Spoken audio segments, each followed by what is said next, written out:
రాష్ట్రంలో వడ్ల కొనుగోలు విషయంలో రాష్ట్ర ప్రభుత్వం నిమ్మకు నీరెత్తినట్టుగా ఉండడం వల్ల రాష్ట్ర వ్యాప్తంగా రైతులు చాలా ఇబ్బందుల్లో ఉన్నారు.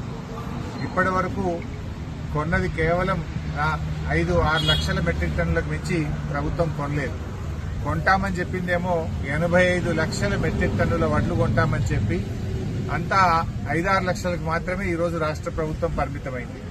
ఈ కొన్నదానికి కూడా ఇంకా రాష్ట్ర వ్యాప్తంగా దాదాపు 1400 కోట్ల రూపాయల బిల్లులు వడ్ల పేమెంట్ పెండింగ్ లో ఉంది. అంటే రాష్ట్ర ప్రభుత్వం ఏ రోజుకు ఆ రోజు వడ్లకు పేమెంట్ చేస్తామని చెప్పారు. కానీ ఇప్పటి వరకు 1200 కోట్ల రూపాయల ఎంఎస్పీ బిల్లు పెండింగ్ ఉంది.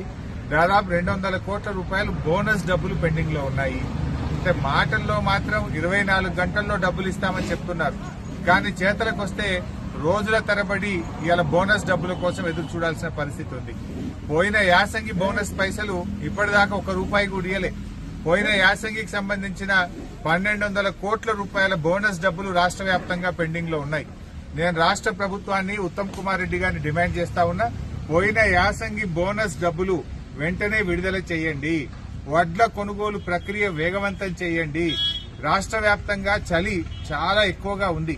పాపం రైతులంతా కూడా రాత్రిపూట వడ్ల కుప్పల దగ్గరనే కావలి గాయాల్సి వస్తా ఉంది. పందికొక్కుల భయానికో కోతుల భయానికో ఆ ఎముకలు కొరికే చలిలో ఇవాళ రైతులు వడ్ల కుప్పల మీద రాత్రి పడిగాపులు కాస్తున్నటువంటి పరిస్థితి ఉంది.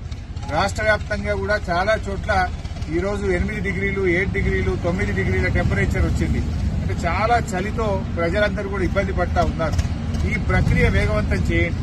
ఇంకా కూడా కొన్ని పీపీటీ సెంటర్లు రాష్ట్ర వ్యాప్తంగా ఓపెన్ కూడా చేయలేదు ఇంతవరకు. ఇంకా సెంటర్లు పూర్తిగా ఓపెన్ చేయండి. కొనుగోలు ప్రక్రియ వేగవంతం చేయండి. మిల్లులకు గట్టిగా చెప్పి మిల్లులు టైప్ అయితలు మీరు ఏదైతే బ్యాంక్ గ్యారంటీ పెట్టారో రాష్ట్రంలో సగం మిల్లులు ఇంకా బ్యాంక్ గ్యారంటీ ఇవ్వకపోవడం వల్ల మిల్లులు టైప్ కాకపోవడం వల్ల వడ్ల కొనుగోలు ప్రక్రియ ఆలస్యమైతా ఉంది. దయచేసి మిల్లులు టైప్ చేయండి. అన్ని పీపీటీ సెంటర్లు తెరవండి. వడ్ల కొనుగోలు ప్రక్రియ వేగవంతం చేయండి. రైతులకు వెంటనే డబ్బులు చెల్లించండి. పోయిన యాసంగి ఈ వానాకాలం బోనస్ డబ్బులు వెంటనే విడుదల చేయాలని చెప్పి నేను ప్రభుత్వాన్ని డిమాండ్ చేస్తా ఉన్నా. ఇక మక్క రైతుల పరిస్థితి అయితే చాలా దారుణంగా ఉంది. మక్కలు కొనుగోలు విషయంలో మొదలు 18 క్వింటాళ్లని నిబంధన పెట్టారు.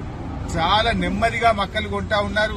ఇప్పటి వరకు ఒక్క రైతు కూడా మక్కల డబ్బులు రూపాయి కూడా రాలేదు రాష్ట్రంలో. ఏం చేస్తున్నది ప్రభుత్వం? ముఖ్యమంత్రి గారు ఇవాళ ఈ రాష్ట్రంలో మక్కలు పండించిన రైతులకు కొనుగోలు ప్రక్రియ ఆలస్యం చేశారు. కొన్న మక్కలకు కూడా ఒక్క రైతుకు 1 రూపాయి కూడా ఇప్పటిదాకా చెల్లించలేదు. ఎందుకు ఆలస్యం చేస్తా ఉన్నారు? దాదాపు ఇవాళ 6 లక్షల ఎకరాల్లో రాష్ట్రంలో మక్కలు పండినాయి. మక్కలు కొనడంలో ఇబ్బంది పెట్టా ఉన్నారు. ఆ కొన్న మక్కలకు కూడా డబ్బులు ఇవ్వడం లేదు. వెంటనే మక్క పండించిన రైతులకు రాష్ట్ర వ్యాప్తంగా డబ్బులు విడుదల చేయాలని చెప్పి ప్రభుత్వాన్ని డిమాండ్ చేస్తా ఉన్నాం. దాదాపు 20 రోజులైంది మక్కలమ్మి 20 రోజులైనా 1 రూపాయి 1 రైతుకు కూడా ఈ రోజుకు విడుదల కాలేదు. మక్కలు అమ్మిన రైతుల డబ్బులు వెంటనే విడుదల చేయాలని చెప్పి ప్రభుత్వం దాని మీద రివ్యూ చేయాలని చెప్పి మేము కోరుతా ఉన్నాం. ఎప్పుడు రాజకీయాలే కాదు కదా, రైతుల గురించి కూడా పట్టించుకోండి. రైతులకు మీరు అన్ని మోసమే చేస్తున్నారు. ఇవాళ పత్తి రైతుల పరిస్థితి కూడా ఆగముంది. రాష్ట్రంలో కేంద్ర ప్రభుత్వం ఇవాళ బీజేపీ మాటలు చెప్తా ఉంది తప్ప పత్తి రైతులను అరిగోసముచ్చుకుంటా ఉంది. 1 ఎకరాకు 7 క్వింటాల పత్తి కొంటామంటే కొన్ని జిల్లాల్లో 11 క్వింటాలు 12 క్వింటాల పత్తి పండింది. మరి మిగతా పత్తి ఎక్కడ అమ్ముకోవాలి? ఈ 7 క్వింటాల నిబంధన ఎందుకు పెట్టారు అని అడుగుతా ఉన్నా. అందులో మళ్లీ గ్రేడ్ 1 గ్రేడ్ 2 నిబంధనలు పెట్టి ఇవాళ అటు జిన్నింగ్ మిల్లులు సతాయిస్తున్నారు, రాష్ట్ర ప్రభుత్వ అధికారులు సతాయిస్తున్నారు. ఇవాళ కేంద్రంలో ఉన్న బీజేపీ ప్రభుత్వ ఆధ్వర్యంలో నడుస్తున్న సీసీఐ కూడా సరిగ్గా కొనుగోలు చేయకపోవడం వల్ల పత్తి రైతులు చాలా ఆందోళనలో ఉన్నారు.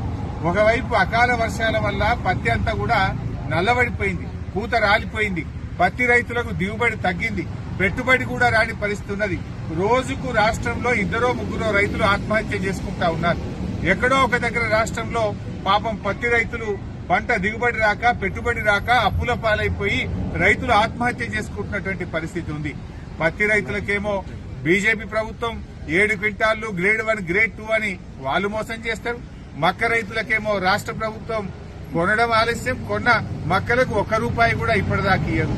వడ్లు కొన్న రైతులకు పోయిన యాసంగి బోనస్ రాదు, ఇప్పటి బోనస్ రాదు. ఈ రకంగా రైతుల్ని ఇవాళ రాష్ట్ర కేంద్ర ప్రభుత్వాలు బాగా ఇబ్బంది పెడతా ఉన్నాయి. రేవంత్ రెడ్డి గారు ఇవాళ రైతులను మీరు అన్ని రకాలుగా మోసం చేసినారు. 2 పంటలకు రైతు బంధు ఇచ్చిండ్రు, 2 పంటలకు రైతు బంధు ఎగ్గొట్టిండ్రు. రుణమాఫీ సగం మందికి చేసిండ్రు, సగం మందికి ఇంకా రుణమాఫీ కానే లేదు. బోనస్ ఒక పంటకి ఇచ్చినావు, ఒక పంటకు బోనస్ ఎగ్గొట్టినవు. రైతు బీమా పంటల బీమా అన్నావు, పంటల బీమా పత్తా లేదు.